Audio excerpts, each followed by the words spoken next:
may panibagong pangaharas na naman ng China sa mga barko ng Pilipinas malapit sa Bajo de Masinloc sa Escoda Shoal. Ilang araw lang yan matapos nilang i-water cannon at banggain ang BFAR vessel sa may Pag-asa Island. Nasa frontline ng balitang yan si Brian Castillo. Ito ang bagong video ng Philippine Coast Guard.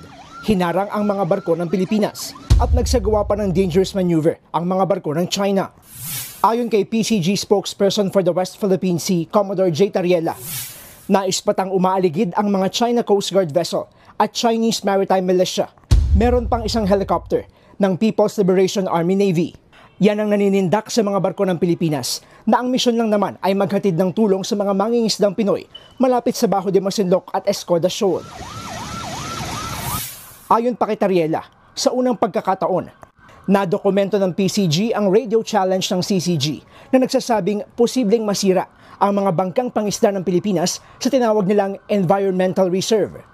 Buwelta ng PCG, tanging ang Pilipinas lang ang may kapangyarihan na magtalaga ng mga tuturing doong environmental protection areas. Sa kabila ng panghaharas, success ang resupply mission ng PCG at BFAR. Nangyari yan matapos ang panghaharas ng China sa mga barko ng Pilipinas nito lamang linggo malapit sa Pag-asa Island.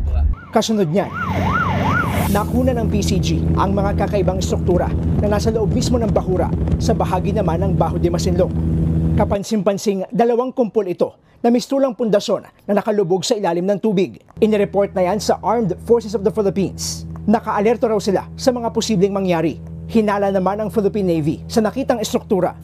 They could be remnants of the old structures that were there on Bajo de Masinloc. But we have to understand that in the past, in 1997, there was an attempt to erect a steel structure by the Chinese Communist Party, which was blown up by our Philippine Navy forces.